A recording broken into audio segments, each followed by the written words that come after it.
మొఘల్ సామ్రాజ్యం అన్నమాట. ఈ మొఘల్ సామ్రాజ్యం కూడా చాలా పెద్ద టాపిక్ అండి. సో చాలా చాలా ఇంపార్టెంట్ టాపిక్ కూడా మనకి జరిగేటువంటి గ్రూప్ 2 ఎగ్జామ్లో, ప్రిలిమినరీ ఎగ్జామినేషన్లో ఖచ్చితంగా ఇక్కడ నుంచి మనకు మంచి బిట్లు వచ్చే అవకాశం ఉంది కాబట్టి ఒకసారి చూసుకోండి. ఓకేనా? దీంట్లో కూడా ఏమేమి టాపిక్స్ ఉన్నాయో చూద్దాం ఒకసారి.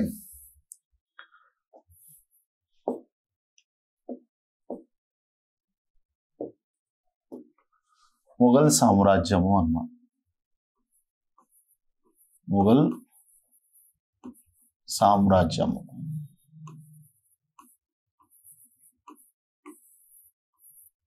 మొఘల్ సామ్రాజ్యం అన్నమాట. దీని టైం పీరియడ్ వచ్చేసి 1526 నుంచి 1526ను 1707 వరకు చదువుతాం అనమాట.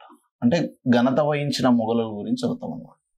సో 1526 to 1707 మధ్య కాలంలో భారతదేశాన్ని లేదా మధ్యయుగ కాలంలో భారతదేశాన్ని పరిపాలించినటువంటి ఘనత వహించిన మొఘల్ చక్రవర్తుల గురించి మనం ఇక్కడ డిస్కస్ చేయడం జరుగుతుంది అనేది చూసుకోండి. సో ఇప్పుడు వచ్చేసి వీళ్ళకి సంబంధించినటువంటి టాపిక్స్ ఏమేమి ఉన్నాయి చూద్దాం. సో ఒకటి పరిచయము అన్నమాట. సో పరిచయం మీకు యాప్లో మెటీరియల్ కూడా అప్లోడ్ చేయడం జరిగింది. ఓకేనా?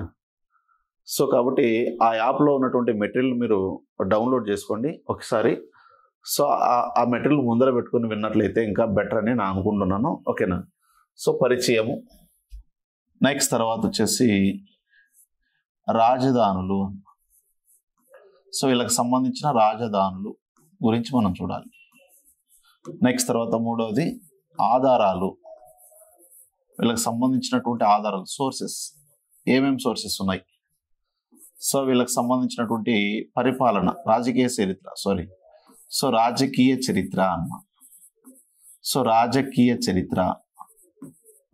సో నెక్స్ట్ తర్వాత వచ్చేసి పరిపాలన. సేమ్ ప్రతి చాప్టర్లో మనం ఇవే చెప్పుకుంటున్నాం అన్నమాట. పరిపాలన. సో ఆర్థిక వ్యవస్థ అన్నమాట. ఆర్థిక వ్యవస్థ. నెక్స్ట్ తర్వాత సమాజము.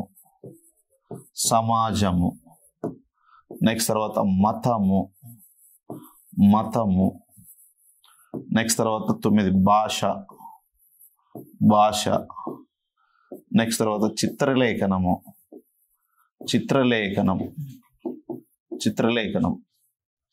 సో 13 సంగీతం. 14th one వాస్తు శిల్పం, ఆర్కిటెక్చర్ అన్నమాట. సో ఇవన్నీ కూడా మనకు మొఘల్ సామ్రాజ్యంలో వచ్చేటువంటి టాపిక్స్. సో ఇక్కడ నేను మనం ఢిల్లీ సల్తనట్కి సంబంధించి కొన్ని వీడియోలు యూట్యూబ్లో పెట్టడం జరిగింది. సో యాక్చువల్గా అయితే ఎగ్జామ్ పాయింట్ ఆఫ్ వ్యూలో మనం చూస్తే మీకు ఇచ్చినటువంటి టాపిక్స్లో ఎక్కువగా ఎగ్జామ్లో ఏమడుగుతారంటే వీళ్ళ కాలంలో ఉన్నటువంటి సంగీతం కానీ, వాస్తుశిల్పం కానీ, చిత్రలేఖనం కానీ, భాషకు సంబంధించిన అంశాలు కానీ, మతానికి సంబంధించిన అంశాలు కానీ, సామాజిక పరిస్థితులు, ఆర్థిక పరిస్థితులు, పరిపాలనకు సంబంధించినటువంటి విషయాల దగ్గరే ఇది ఏ చాప్టర్ అయినా సరే, అది మిడివల్ కానీ, ఏన్షియంట్ కానీ, ఎక్కడైనా సరే ఈ ఏరియాలోనే ఎక్కువ క్వశ్చన్లు అడుగుతాడు. కానీ ఇవన్నీ మీకు బాగా అర్థం కావాలంటే పొలిటికల్ హిస్టరీ చాలా ఇంపార్టెంట్.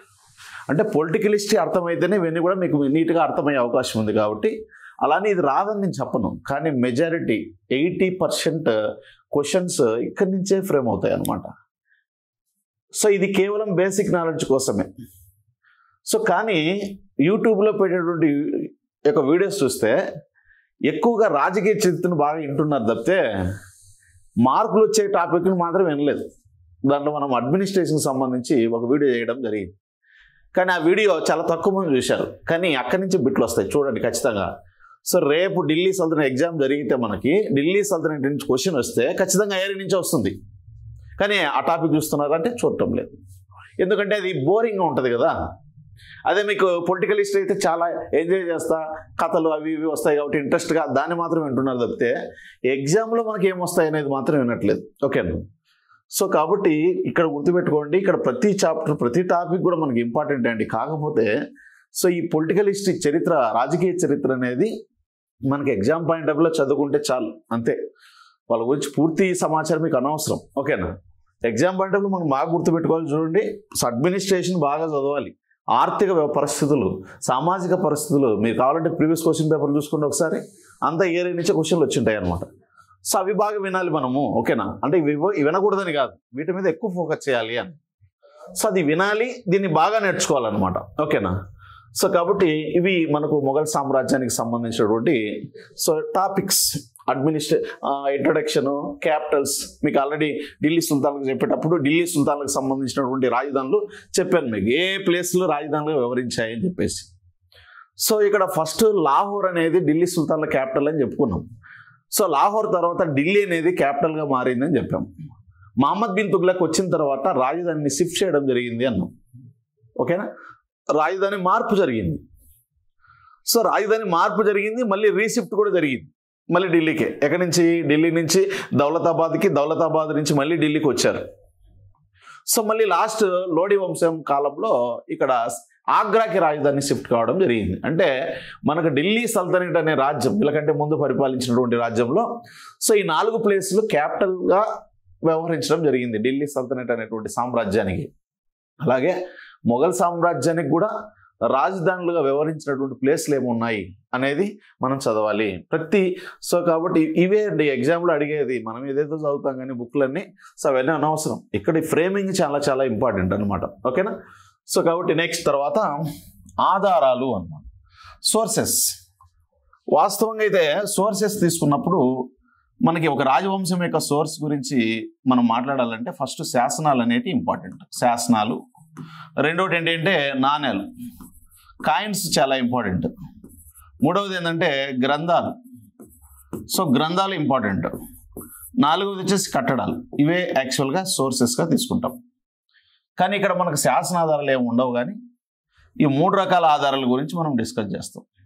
సో మొఘల్స్ నాణ్యాలను ముద్రించారా లేదా, వీళ్ళ యొక్క ప్రధానంగా వీళ్ళ గురించి సమాచారం ఇచ్చిన గ్రంథాలు ఏంటి, వీళ్ళ గురించి చెప్పేటువంటి కట్టడాలు ఏంటి, ఒక ప్రాథమికంగా సో ఈ సోర్సెస్ మనం కంప్లీట్ చేయడం జరుగుతుంది అనమాట. ఇది ఆధారాలకు సంబంధించి. సో రాజకీయ చరిత్ర తీసుకున్నప్పుడు రాజకీయ చరిత్ర ఎవరి గురించి చదవాలి సార్, ఎక్కడి నుంచి ఎక్కడి వరకు చదవాలా సో అనేటువంటి క్లారిటీ ఉండాలి ఫస్ట్. సో మొఘల్ సామ్రాజ్యం అనేటువంటి డైనాసిటీ తీసుకుంటే యాక్చువల్గా మొఘల్స్ యొక్క టైం పీరియడ్ తీసుకున్నప్పుడు 1526 నుంచి స్టార్ట్ అయ్యి 1857 వరకు తీసుకుంటాం మొఘల్స్ అంటే. ఓకేనా? సో ఈ మధ్య కాలాన్ని మనం ఏమనిపిస్తామంటే మొఘల్ పీరియడ్గా చెప్తాం అనమాట.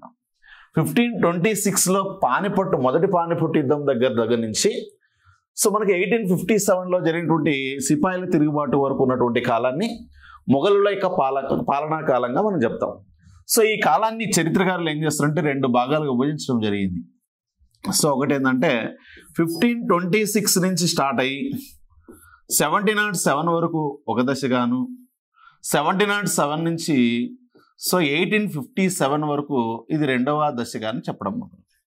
సో ఈ కాలంలో ఎవరైతే పరిపాలన చేశారో ఈ మధ్య కాలంలో ఎవరైతే పరిపాలన చేశారో వాళ్ళని ఏమనిపిస్తామంటే ఘనత వహించినటువంటి మొఘలులు అంటాం.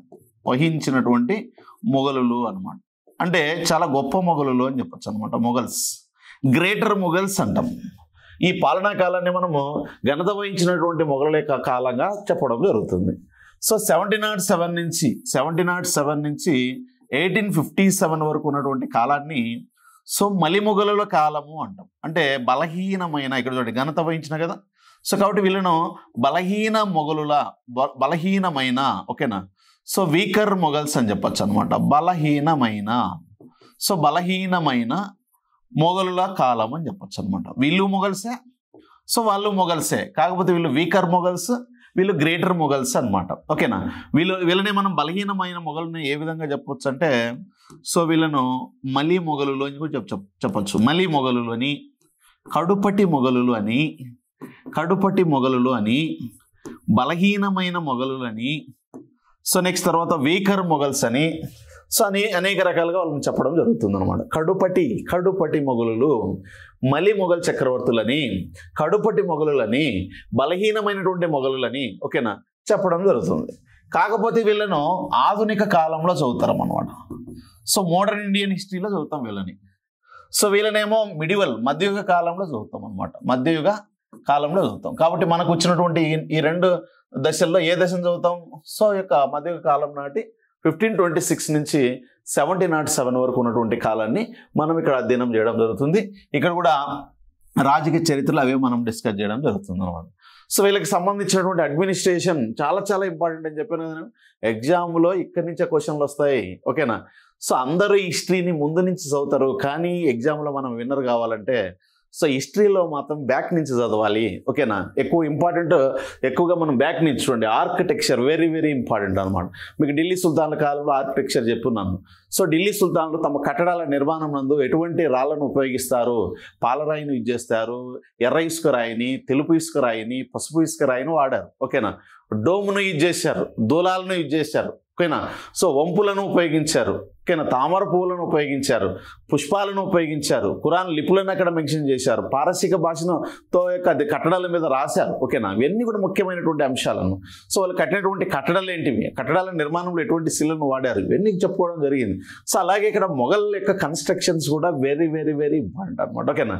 సో నెక్స్ట్ తర్వాత సంగీతం, మ్యూజిక్. ఏ మొఘల్ చక్రవర్తి ఎవరు సంగీతాన్ని బాగా ప్రేమించాడు? సో ఎవరి కాలంలో ఎవరి ఆస్థానంలో మంచి మంచి పేరు మోసినటువంటి సంగీత విద్వాంసకారులు ఉన్నారు? సో ఎవరి కాలంలో చిత్రలేఖనం అనేది బాగా పిక్ స్టేజ్కి వెళ్ళింది? ఏ మొఘల్ చక్రవర్తి బాగా చిత్రలేఖనాన్ని పెంచి పోషించడం జరిగింది, బాగా డెవలప్ చేశాడు? సో ఇక్కడ మొఘలుల కాలంలో ఉపయోగించబడినటువంటి భాషలు ఏమేమి ఉన్నాయి? నెక్స్ట్ తర్వాత వాళ్ళ కాలంలో సో హిందూ మతానికి ప్రయారిటీ ఎలా ఉంది? ఇస్లాం మత పిచ్చి ఎక్కువగా ఉందా? ఢిల్లీ సుల్తాన్లకు మొఘల్స్ మధ్య తేడా ఏంటి? సో ఇవన్నీ కూడా చూస్తాం అనమాట. సో మొఘల్ యొక్క సమాజాన్ని మనం అబ్జర్వ్ చేయాలి. నెక్స్ట్ తర్వాత ఆర్థిక పరిస్థితుల్లో భాగంగా సో వ్యవసాయ పరిస్థితులు, సామాజిక స్వదేశీ వాణిజ్యం, విదేశీ వాణిజ్యం, నెక్స్ట్ తర్వాత అడ్మినిస్ట్రేషన్లో సెంట్రలైజ్డ్ అడ్మినిస్ట్రేషన్, అదే రాష్ట్ర స్థాయి పరిపాలన, గ్రామ స్థాయి పరిపాలన. సో అలా మనకు ఇవన్నీ కూడా డిస్కస్ చేయడం జరుగుతుంది. మొత్తం శుభాలు ఎన్ని ఉన్నాయి, రాష్ట్రాలను ఏమని పిలుస్తారు, ఇవన్నీ కూడా మనం చదవాలన్నమాట ఈరోజు సో ఈ సెషన్లో, ఓకేనా. కాబట్టి మీరు సో స్టూడెంట్ చెప్తున్నా నేను, ఈ క్లాస్ మాత్రం మిస్ కావద్దు మీరు, ఓకేనా. ఖచ్చితంగా ఇక్కడ నుంచి మంచి బిట్లు వచ్చే అవకాశం ఉంది కాబట్టి రెగ్యులర్గా వినడానికి ప్రయత్నం చేయండి, ఓకేనా. సో ఓకే కదా. లాస్ట్ క్లాస్ లాగా మీకు ఏదైనా సమస్య వస్తే నాకు ఒకసారి చూస్తూ ఉంటాను నేను బ్యాక్ వచ్చి, ఓకేనా. ఓకే కదా, వాయిస్ కానీ క్లారిటీ ఉంది కదా. సో ఓకే, ఇప్పుడు చూడండి, ఇప్పుడు ఇంట్రడక్షన్లోకి వెళ్తాం మనం ఇప్పుడు, ఓకేనా. పరిచయం, అసలు ఏం చెప్పబోతున్నాం ఈ ఇంట్రడక్షన్లో అన్నప్పుడు,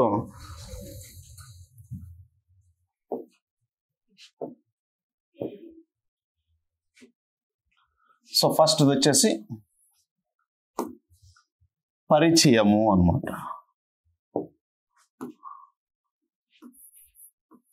ఓకేనా. పరిచయము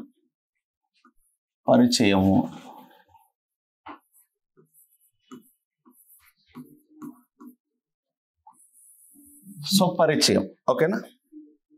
సో ఇక్కడ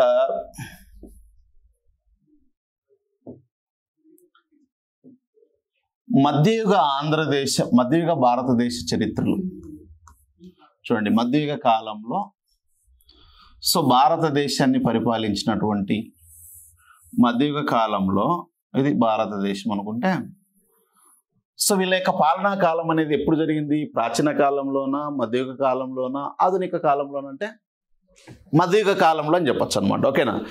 సో నెక్స్ట్ తర్వాత ఇప్పుడు యాక్చువల్గా మధ్యయుగ కాలంలో పరిపాలించారు వీళ్ళు, మొఘల్స్ అనేటువంటి వారు మధ్యయుగ కాలంలో పరిపాలించారు. మధ్యయుగ కాలంలో పరిపాలించడం జరిగింది అన్నమాట. అలా మధ్యయుగ కాలంలో పరిపాలించినటువంటి విదేశీయులు, వీళ్ళు భారతీయులా? కాదు. సో విదేశీయులు అని చెప్పచ్చు. మధ్యయుగ కాలంలో పరిపాలించినటువంటి విదేశీయులు వీళ్ళు, ఓకేనా.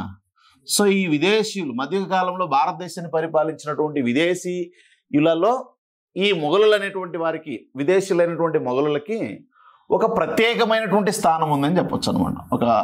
సో ప్రత్యేక స్థానం ఉంది. వీళ్ళ యొక్క పరిపాలనా విధానాలు కావచ్చు, రాజకీయ పరిస్థితులు మనం అబ్జర్వ్ చేస్తే మధ్యయుగ కాలంలో భారతదేశాన్ని పరిపాలించినటువంటి విదేశీయులలో, ఓకేనా. ఇప్పుడు ఢిల్లీ సుల్తాన్లు విదేశీయులేగా.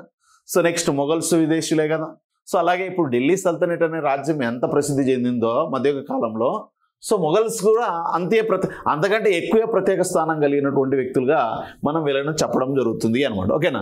సో నెక్స్ట్ తర్వాత సో వీరి కాలంలో అసలు ఇది ఏ రాజవంశం పతనం తర్వాత వచ్చిందంటే ఢిల్లీ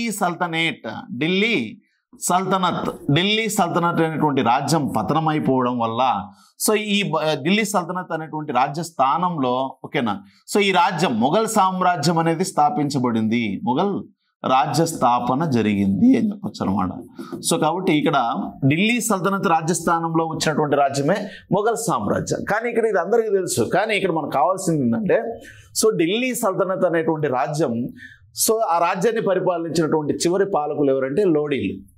ఈ లోడీల కాలంలో లోడీల యొక్క ఆస్థానంలో ఉన్నటువంటి ఎవరైతే ఉద్యోగులు ఉంటారో ఓకేనా సో అధికారులు ఉంటారో ఆ అధికారుల యొక్క స్వార్థ బుద్ధి వలన ఓకేనా సో ఆ పాలకుల యొక్క బలహీనత వలన ఈ యొక్క ఢిల్లీ సల్తనత్ అనేటువంటి రాజ్యం బలహీనమైనది అని చెప్పొచ్చు అనమాట. ఓకేనా సో కాబట్టి ఢిల్లీ సల్తనత్ రాజ్యాన్ని పరిపాలించినటువంటి మొత్తం ఎన్ని రాజవంశాలు పరిపాలించాయి? 5 రాజవంశాలు. ఫస్ట్ బానిస వంశం, ఖిల్జీ వంశం, తుగ్లక్ వంశం, సయ్యద్ వంశం, లోడీ వంశం కదా.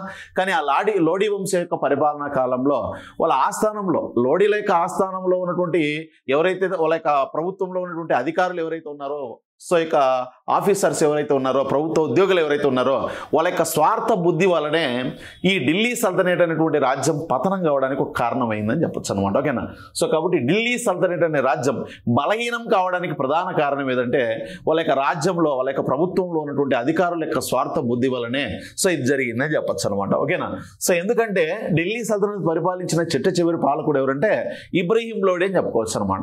ఈ ఇబ్రహీం లోడీ ఓకేనా ఇబ్రహీం లోడీ యొక్క చిన్నాన్న ఓకేనా వాళ్ళ యొక్క చిన్నాన్న అంటే వాళ్ళ తండ్రి యొక్క సో ఇక అదే తండ్రి యొక్క తమ్ముడు అని చెప్పుకోవచ్చు అనమాట. అతని పేరేం పేరంటే సో దౌలత్ ఖాన్ లోడీ అని చెప్పొచ్చు. అతని పేరేం పేరు దౌలత్ ఖాన్ లోడీ అన్నమాట. సో ఈ దౌలత్ ఖాన్ లోడీ అనేటువంటి వ్యక్తి నెక్స్ట్ తర్వాత వాళ్ళ మేనమామ అయినటువంటి ఆలం ఖాన్ లోడీ వీళ్ళిద్దరు కూడా గవర్నమెంట్ ఉద్యోగులు కానీ చాలా మంది అవుతారు. సో అప్పట్లో పంజాబ్ను పరిపాలిస్తూ ఎవరుంటారంటే ఆలం ఖాన్ లోడీ ఉంటారు అనమాట. సో వీళ్ళిద్దరూ స్వార్థపూరితమైనటువంటి బుద్ధితోనే సో ఎలాగైనా సరే ఇబ్రహీం లోడీని అంతం చేయాలనేటువంటి ఉద్దేశంతో బాబర్ను భారతదేశం మీద దండయాత్రకు రావడానికి రమ్మని చెప్పడం జరుగుతుంది అనమాట. సో వాళ్ళ యొక్క వర్తమానం మేరకే భారతదేశం మీద దండయాత్రకు వచ్చినటువంటి వాడు సో మనకు బాబర్గా చెప్తాం అనమాట. సో ఆ విధంగా బాబర్ భారతదేశం మీద దండయాత్ర చేయడం సో మళ్ళీ రాజవంశం అంతం కావడం వాళ్ళ స్థానంలో మొఘల్ సామ్రాజ్యానికి అంకురార్పణ జరిగిందని చెప్పొచ్చు అనమాట. సో కాబట్టి ఢిల్లీ సల్తనత్ స్థానంలో మొఘల్ సామ్రాజ్య స్థాపన జరిగిందంటే దానికి ప్రధాన కారణం ఢిల్లీ సల్తనత్ అనేటువంటి రాజ్యాన్ని పరిపాలించిన పాలకుల ప్రభుత్వంలో ఉన్నటువంటి అధికారుల యొక్క స్వార్థ బుద్ధి వల్లనే ఢిల్లీ సల్తనత్ అనేటువంటి రాజ్యం బలహీనమయ్యి సో ఇక్కడ మొఘల్ సామ్రాజ్య స్థాపనకు ఒక పునాది పడింది అని చెప్పొచ్చు అనమాట. ఓకేనా మొఘల్ సామ్రాజ్య స్థాపన జరిగింది అని చెప్పొచ్చు అనమాట. సో ఇది ఒక సో ముఖ్యమైనటువంటి అంశంగా మనం చెప్పవచ్చు అనమాట. ఓకేనా సో తర్వాత వచ్చేసి సో బాబర్ ఓకేనా బాబర్ 1526వ సంవత్సరంలో సో బాబర్ ఏం చేశాడు సో భారతదేశం మీద దండయాత్ర చేసి ఏ యుద్ధం చేశాడు? మొదటి పానిపట్టు యుద్ధం చేశాడు అనమాట. మొదటి సో పానిపట్టు యుద్ధం చేశాడు అని. సో ఈ మొదటి పానిపట్టు యుద్ధంలో సో బాబర్ విజయం సాధించి ఇబ్రహీం లోడీ ఓడిపోయి బాబర్ విజయం సాధించడం వల్ల సో ఇక్కడ ఢిల్లీ సల్తనత్ రాజస్థానంలో మొఘల్ సామ్రాజ్య స్థాపన జరిగింది అని చెప్పొచ్చు అనమాట. అలా 1526లో ఓకేనా 1526వ సంవత్సరంలో ఏర్పడినటువంటి మొఘల్ సామ్రాజ్య స్థాపన జరిగి సో ఇది ఎప్పటి వరకు కొనసాగింది మొఘలు అనేటువంటి వారంటే 1857 సిపాయిల తిరుగుబాటు వరకు కూడా మొఘల్స్ భారతదేశాన్ని పరిపాలించడం జరిగింది. కానీ ఫైనల్గా ఈ మొఘలుల యొక్క ప్రాబల్యం భారతదేశంలో పూర్తిగా ఏ తిరుగుబాటుతో అంతమైంది అన్నప్పుడు ఆన్సర్ ఏమవుతుంది మనకి? సిపాయిల తిరుగుబాటు అన్న సిపాయిల తిరుగుబాటు అని గుర్తుపెట్టుకోండి.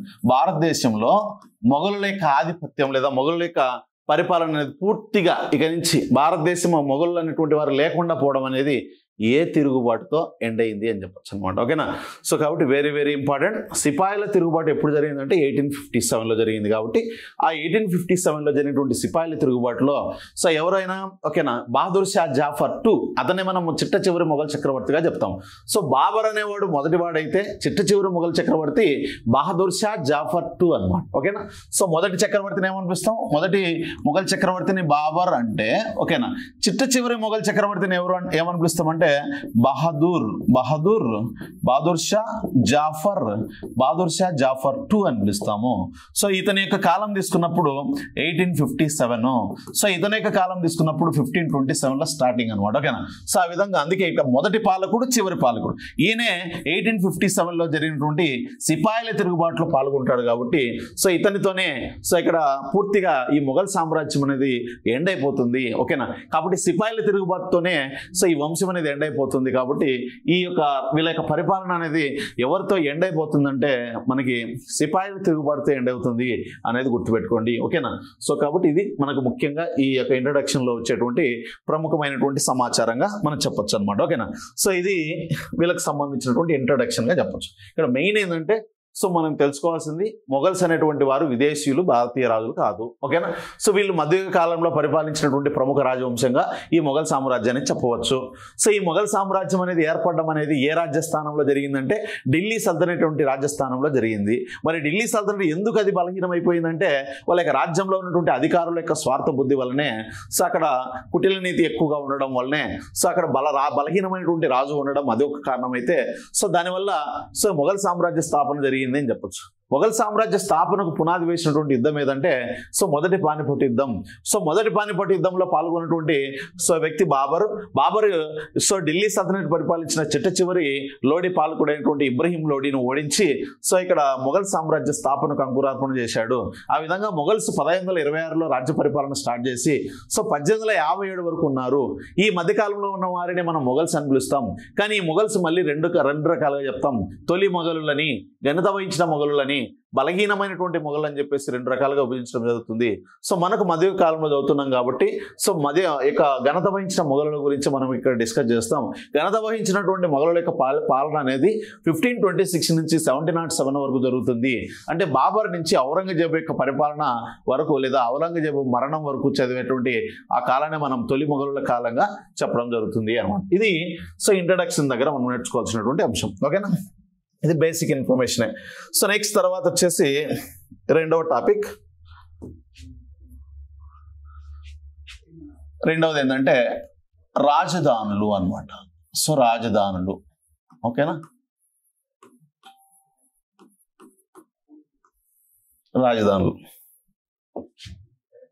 రాజధానుల దగ్గరకు వచ్చాక మనకి ఫస్ట్ మొఘలుల యొక్క రాజధానులు ఒకటి ఢిల్లీ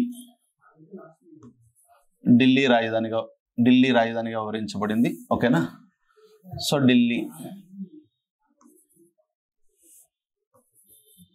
ఢిల్లీ రాజధానిగా వివరించబడింది. నెక్స్ట్ తర్వాత వచ్చేసి ఫతేపూర్ సిక్రీ చెప్పచ్చు. ఇది వరల్డ్ హెరిటేజ్ సైట్గా గుర్తించబడింది అనమాట, ఫతేపూర్ సిక్రీ.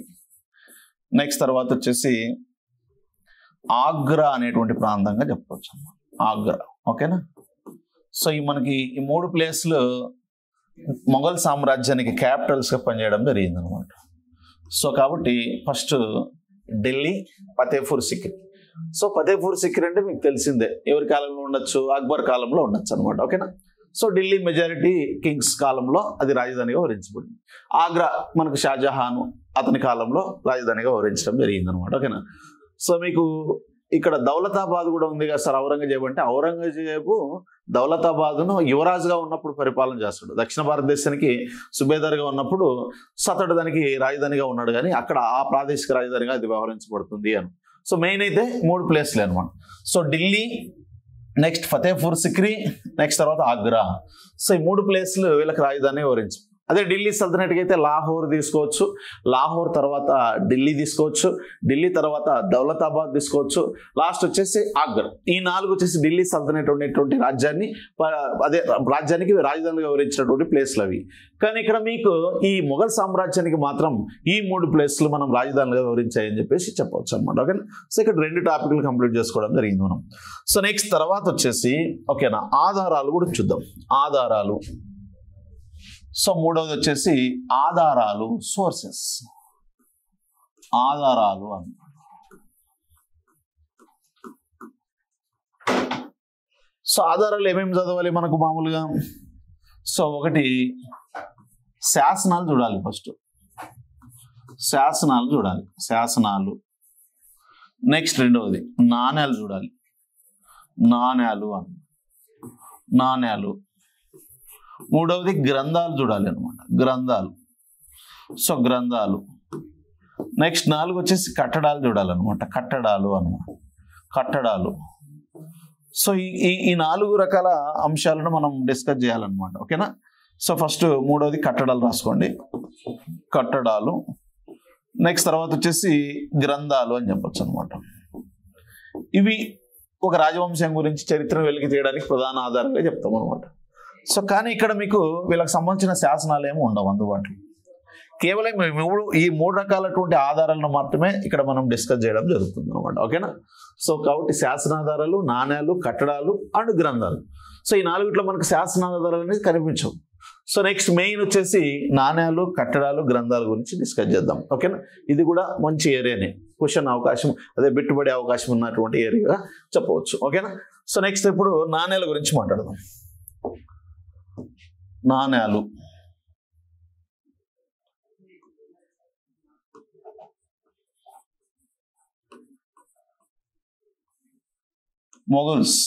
మొఘల్స్ ఏం చేశారంటే మొఘల్స్ కూడా ఏం చేశారంటే నాణ్యాలను ముద్రించడం జరిగింది. నాణ్యాలను. సో ఎటువంటి నాణ్యాలను ముద్రించడం జరిగిందంటే వీళ్ళు బంగారు నాణ్యాలను ముద్రించారు అండ్ వెండి నాణ్యాలను ముద్రించడం జరిగింది అనమాట. బంగారు నాణ్యాలను ముద్రించారు, వెండి నాణ్యాలను ముద్రించడం జరిగింది అనమాట. సో కాబట్టి ఇక్కడ నాణ్యాలను ముద్రించడం, వీళ్ళు నాణ్యాలను ముద్రించారని, వీరు మొఘల్స్ నాణ్యాలను ముద్రించారని పేర్కొన్నటువంటి ముద్రించడం ఓకేనా, వీరి యొక్క నాణ్యాల ముద్రణ గురించి ఎందులో ప్రస్తావించబడింది అని అంటారు అన్నమాట. సో మొఘలుల యొక్క నాణ్యాల ముద్రణ గురించి ఎందులో ప్రస్తావించబడింది అంటే, సో ఇక్కడ అక్బర్ నామా అని చెప్పచ్చు అనమాట. అక్బర్ నామా అన్నమాట. సో దీన్ని మనం ఐని అక్బరీ అంటాం. ఐని అక్బరీ అని చెప్తాం అనమాట.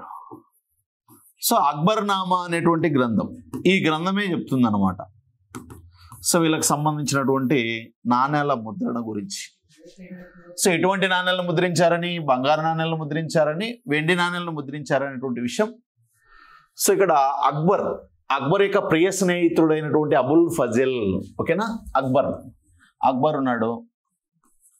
ఈ అక్బర్ యొక్క ఆస్థానంలో ఓకేనా అతని యొక్క ప్రియ స్నేహితుడు ఉంటాడు. ఆయన పేరు ఏం పేరంటే అబుల్ ఫజిల్ అన్నమాట. అబుల్ ఫజల్. నెక్స్ట్ తర్వాత అబుల్ ఫైజీ కూడా ఉంటాడు అనమాట. అబుల్ ఫజల్, అబుల్ ఫైజీ ఇద్దరు కూడా బ్రదర్స్ అనమాట. సో అబుల్ ఫజల్, అబుల్ ఫైజీ ఇద్దరు కూడా బ్రదర్స్, అన్నదమ్ములు. సో అబుల్ ఫజల్, అబుల్ ఫైజీ ఎవరి యొక్క కుమారుడు అంటే, సో మనకి షేక్ ముబారక్ అనమాట.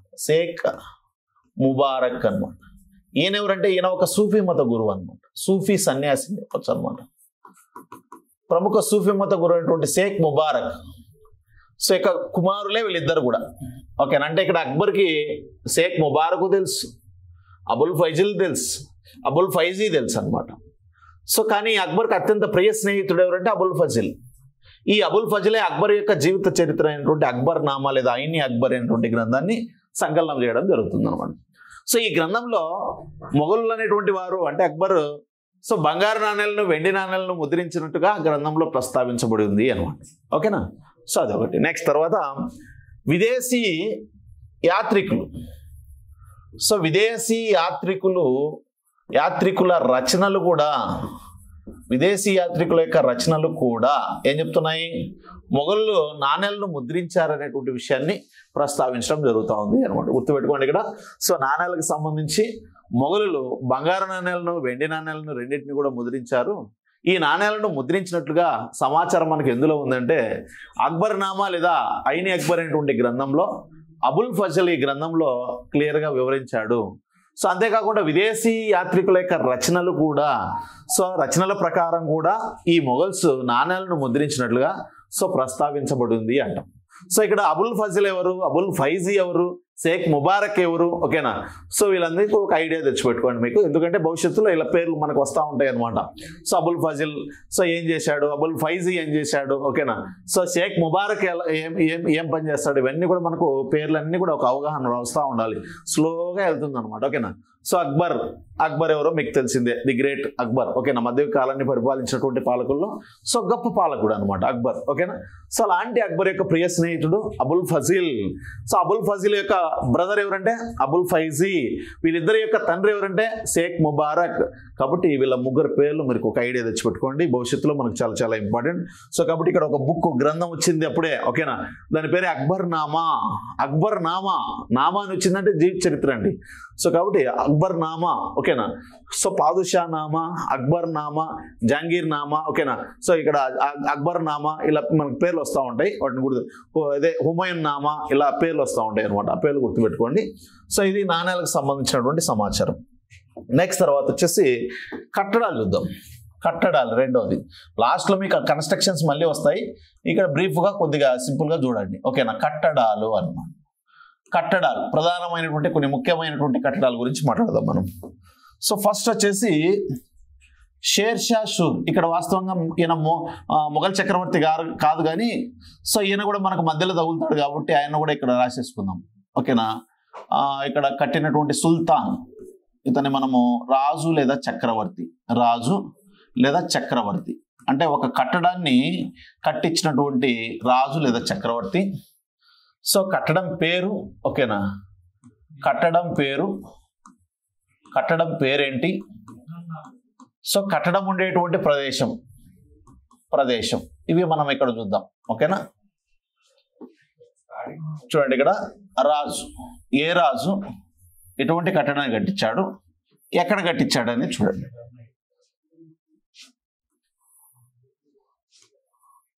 సో ఫస్ట్ షేర్ షా చూద్దాం. ఫస్ట్ షేర్ షా సూర్ అన్నమాట. ఈయన ఒక సూర్ వంశానికి చెందినవాడు. ఈయన ఎక్కడ వస్తాడంటే ఫస్ట్ బాబర్ వస్తాడు కదా, బాబర్ తర్వాత ఆయన కుమారుడు ఎవరు వస్తారంటే హుమాయూన్ వస్తాడు అనమాట. హుమాయూన్ అనమాట. హుమాయూన్ తర్వాత వచ్చింది ఎవరంటే మనకి షేర్ షానే వస్తాడు అనమాట. షేర్ షా ఇతనికి సంబంధించిన వారు ఎంతమంది ఉంటారంటే 7 సుల్తాన్లు ఉంటారు అనమాట. సూర్ వంశానికి చెందినటువంటి వారు ఎంతమంది 7 సుల్తాన్లు ఉంటారు. ఓకేనా, సో ఈ షేర్ షా సంతతి తర్వాత వచ్చినటువంటి వాడు మళ్ళీ తిరిగి ఎవరు వస్తారు, హుమాయూనే వస్తాడు అనమాట. హుమాయూన్ అనమాట. ఈ హుమాయూన్ తర్వాత ఆయన కుమారుడు ఎవరంటే అక్బర్ అనమాట. అక్బర్. ఈ అక్బర్ తర్వాత వచ్చిన వాడే జహాంగీర్ అనమాట. జహాంగీర్. ఈ జహాంగీర్ తర్వాత వచ్చిన వాడే ఔరంగజేబ్. ఓకేనా, ఔరంగజేబ్. ఇప్పుడు చెప్పి పదే ఇంటే కానీ దీని మీద ఒక పేర్ల మీద ఒక అవగాహన రాదు మనకి. ఓకేనా, వీళ్ళందరూ కూడా ఎవరంటే సో ఇక్కడ ఈ మధ్యలో వీళ్ళు మాత్రం డిఫరెంట్ అనమాట. సో ఇక్కడ మధ్యలో చూడండి, ఒక హుమాయూన్కి మళ్ళీ రాజ్యాన్ని కోల్పోయినటువంటి హుమాయూన్ మళ్ళీ రాజ్యాన్ని జయించడానికి మళ్ళీ తిరిగి తన ఆధీనంలోకి తెచ్చుకోవడానికి మధ్య కాలంలో సో ఒక రాజవంశం పరిపాలించిందమ్మా. ఓకేనా, సో ఆ రాజవంశాన్ని ఏమని పిలుస్తారు అనేది మనం గుర్తుపెట్టుకోవాలి. ఓకేనా, ఇక్కడ చూడండి. సో ఇక్కడ చూడండి, ఇక్కడ హుమాయూన్ పరిపాలన చేసిన మళ్ళీ హుమాయూన్ పరిపాలించాడు. సో ఇతడు రాజ్య పరిపాలన చేయడానికి మధ్య కాలంలో ఒక రాజవంశం పరిపాలించింది, దాని పేరే సూర్ వంశం అని చెప్తాం అనమాట. ఈ సూర్ వంశాన్ని స్థాపించింది ఎవరంటే షేర్ షా సూర్ అనమాట. అందుకే ఇక్కడ సూర్, అతని వంశం పేరు సూర్ అనమాట. సో అతని రియల్ నేమ్ మళ్ళీ వేరు ఉంది, ఫరీద్ అంటాం అతన్ని. ఓకేనా, షేర్ షా యొక్క అసలు పేరు ఏం పేరంటే సో ఫరీద్ అని పిలుస్తాం అన్నమాట. అతని యొక్క అసలు పేరు ఫరీద్ అని పిలుస్తాం. ఓకేనా, సో షేర్ షా లేదా షేర్ ఖాన్ అని పిలుస్తాం అనమాట. షేర్ ఖాన్. ఓకేనా, షేర్ ఖాన్ అన్నా షేర్ షా అన్నా ఓకేనా, సో ఒకటే అనమాట. ఫరీద్ అన్నా ఒకరే. ఓకేనా, షేర్ షా సూర్. సో ఫరీద్ లేదా షేర్ షా లేదా షేర్ ఖాన్ అనేటువంటి బిరుదులు ఉంటాయి అనమాట ఇతనికి. రియల్ నేమ్ అయితే మాత్రం సో ఫరీద్ అనేది గుర్తుపెట్టుకోండి. సో ఇతను మరణించడం జరుగుతుంది అనమాట. కాబట్టి ఇతని యొక్క సమాధి అని చెప్పొచ్చు అనమాట. షేర్ షా సూర్ యొక్క సమాధి, టోంబ్ అనమాట. ఇతని సమాధి ఎక్కడ ఉంది అని అడుగుతాడు అనమాట. సో ఇతని సమాధి ఎక్కడ ఉందంటే సో ససారాం అని చెప్పొచ్చు అనమాట. ససారాం సో బీహార్ రాష్ట్రంలో ఉంది అనమాట. బీహార్ రాష్ట్రంలో ఉంది. సో కాబట్టి ససారాం అనేటువంటి ప్లేస్ ఎక్కడ ఉందంటే బీహార్ రాష్ట్రంలో. సో బీహార్ రాష్ట్రంలోని ససారాం అనేటువంటి ప్రాంతంలో షేర్ షా సూర్ యొక్క సమాధి ఉంది, టోంబ్. ఓకేనా, ఎక్కువగా మొఘల్స్ కాలంలో మనకు సమాధుల గురించి ఎక్కువ అడుగుతాడు, ఎక్కువ కన్స్ట్రక్షన్స్ కూడా ఇవే కనిపిస్తాయి మనకి. ఓకేనా, తాజ్మహల్ కూడా ఒక సమాధి. ఓకేనా, ఇతైదుద్దౌలా సమాధి, జహాంగీర్ సమాధి, ఔరంగజేబ్ సమాధి, అక్బర్ సమాధి, హుమయూన్ సమాధి, బాబర్ సమాధి, ఎన్ని సమాధులు ఎక్కడ ఉన్నాయో చూసుకోవాలి. సో ఈ సమాధులతో పాటు ఒక ప్రముఖమైనటువంటి కట్టడాలు ఏమన్నాయో చూసుకుంటూ వస్తాం. ఓకేనా, కాబట్టి షేర్షా సూర్, షేర్షా చూడండి ఇక్కడ, షేర్షా సూర్ ఏ వంశానికి చెందినవాడు? సూర్ వంశానికి చెందినవాడు. సో ఇతని యొక్క రియల్ నేమ్ ఏంటి? ఫరీద్ అంటాం. సో షేర్షా అనేది కూడా ఒక టైటిలే, షేర్ ఖాన్ అనేది కూడా ఒక టైటిలే. ఓకేనా, సో ఈయన పేరు మళ్ళీ ఆయన రాజవంశం గురించి చెప్పేటప్పుడు క్లియర్గా వచ్చేస్తుంది. ఓకేనా, సో ఇక్కడ మనకు సమాధి, సో సమాధి ఎక్కడుందంటే ససారాం, ఎక్కడుంది? ఇది బీహార్ రాష్ట్రంలో ఉంది అన్నమాట. సో ఓకే, నెక్స్ట్ తర్వాత వచ్చేసి సో రెండవ వ్యక్తి గురించి చూద్దాం మనం. షేర్షా తర్వాత మనకి ఎవరు వస్తారు? మనకి అక్బర్ తీసుకుందాంలేండి. ఓకేనా, సో రెండవ రాజు ఎవరంటే అక్బర్. అక్బర్, సో అక్బర్కి సంబంధించి ఈయన కొన్ని కట్టడాలు కట్టించడం జరిగింది. సో ఒకటి ఏంటంటే పెరల్ మసీద్ అంటాం. ఏ మసీద్? పెరల్ మసీదును నిర్మించడం జరిగింది. నెక్స్ట్ తర్వాత జహంగీర్ మహల్ అన్నమాట. సో ఇక్కడ జహంగీర్ మహల్, సారీ జహంగీర్, జోధ్బాయ్ మహల్, జోధ్బాయ్ మహల్, జోధ్బాయ్ మహల్ అన్నమాట. ఓకేనా, సో పెరల్ మసీద్. నెక్స్ట్ తర్వాత వచ్చేసి సో జ్యోతిష్యుని గద్దె. ఓకేనా, బీర్బల్, సారీ ఇది వద్దులండి, పెరల్ మసీద్, పెరల్ మసీద్ గుర్తుపెట్టుకోండి. నెక్స్ట్ తర్వాత రెండవది పెరల్ మసీద్ తర్వాత ఆస్ట్రాలజీ సీట్, దీన్ని మనం జ్యోతిష్యుని గద్య అంటాం అన్నమాట. జ్యోతిష్యుని గద్య, ఆస్ట్రాలజీ సీట్ అని చెప్తాం అన్నమాట, జ్యోతిష్యుని గద్య. నెక్స్ట్ తర్వాత సోనారే మకాన్ అన్నమాట, సోనారే మకాన్ అని పిలుస్తాం అన్నమాట. ఓకేనా, పెరల్ మసీద్, జ్యోతిష్యుని గద్దె. సో జ్యోతిష్యుని గద్దె, జ్యోతిష్యుని గద్దె, సోనారే మకాన్ అంటే బంగారు భవనం అన్నమాట. సో జ్యోతిష్యుని గద్దె, పెరల్ మసీద్ అన్నమాట. నెక్స్ట్ తర్వాత వచ్చేసి ఇంకేమున్నాయంటే ఇక్కడ బులందర్ దర్వాజా అన్నమాట, బులందర్ దర్వాజా అన్నమాట, బులందర్ దర్వాజా అన్నమాట. సో బులందర్ దర్వాజా. నెక్స్ట్ సోనారే మకాన్, జ్యోతిష్యుని గద్దె, పెరల్ మసీద్, సోనారే మకాన్, బులందర్ దర్వాజా. సో నెక్స్ట్ తర్వాత ఇవి మనకు ముఖ్యమైనటువంటి అంశాలుగా చెప్పడం జరుగుతుంది అనమాట. ఓకేనా, నెక్స్ట్ తర్వాత ఇబాదత్ ఖానా కూడా చూసుకోవచ్చు అనమాట. ఇబాదత్ ఖానా, ఇబాదత్ ఖానా అనే మందిరం ఇది. ఓకేనా, సో ఇవన్నీ కూడా ఈయన ఎక్కడ కట్టించడం జరిగిందంటే చూడండి, ఇవన్నీ కూడా ఎక్కడ కట్టించాడంటే ఫతేపూర్ సిక్రీ, ఫతేపూర్ సిక్రీ అనేటువంటి నగరం. సో ఫతేపూర్ సిక్రీ అనేటువంటి నూతన నగరాన్ని నిర్మించి అక్కడ పెరల్ మసీదును కట్టించాడు, ముత్యాల భవనం అనమాట. ఓకేనా, ముత్యాలతో కూడినటువంటి మసీద్ అని. జ్యోతిష్యుని గద్దె అంటే ఆస్ట్రాలజీ సీట్ అని పిలుస్తాం, జ్యోతిష్యుని గద్దె. సోనారే అంటే బంగారం, మకాన్ అంటే ఇల్లు. ఓకేనా, సోనారే మకాన్. బులందర్ దర్వాజా అంటే ఏంటంటే ఇది ఒక ప్రవేశ ద్వారం అనమాట. సో బులందర్ దర్వాజా అనేది ఒక ప్రవేశ ద్వారం అని. సో ప్రవేశ ద్వారం అంటే ఇది ఒక నగరానికి ప్రవేశ ద్వారం. ఆ నగరం ఏది అంటే ఫతేపూర్ సిక్రీ అని చెప్పొచ్చు అనమాట. ఓకేనా, సో కాబట్టి ఫతేపూర్ సిక్రీ అనే నగరానికి ప్రవేశ ద్వారం ఏదంటే బులందర్ దర్వాజా, వెరీ వెరీ ఇంపార్టెంట్ అనమాట. సో మత చర్చల కోసం అదే నిర్మించినటువంటి కట్టడమే సో ఇబాదత్ ఖానా అనమాట, ఇబాదత్ ఖానా అనమాట. సో ఇవన్నీ కూడా ఎక్కడున్నాయి? ఫతేపూర్ సిక్రీ అనేటువంటి నగరంలో ఉన్నాయి అని చెప్పొచ్చు అనమాట. ఓకేనా, ఫతేపూర్ సిక్రీ అనేటువంటి నగరంలో ఉన్నాయి అని చెప్పొచ్చు అనమాట. ఓకేనా, సో నెక్స్ట్ తర్వాత వచ్చేసి మనకి సో అక్బర్ తర్వాత ఎవరు వస్తారు మనకి? యాక్చువల్గా జహాంగీర్. ఓకేనా, జహాంగీర్ అనమాట. సో ఈ జహాంగీర్ గురించి మాట్లాడదాం. జహాంగీర్ అనమాట. ఈ జహాంగీర్ ఏం చేస్తాడంటే ఈయన తన తండ్రి అయినటువంటి అక్బర్ సమాధిని నిర్మించడం జరిగింది. అక్బర్ సమాధిని కట్టించడం జరిగింది అనమాట. అక్బర్ సమాధిని ఎక్కడ కట్టించడం జరిగిందంటే సికిందరా అనేటువంటి ప్రాంతంలో కట్టించడం జరిగింది. సికిందరా, వెరీ వెరీ ఇంపార్టెంట్. సో సికిందరా అనేటువంటి ప్రాంతంలో అక్బర్ యొక్క సమాధిని నిర్మించడం జరిగింది.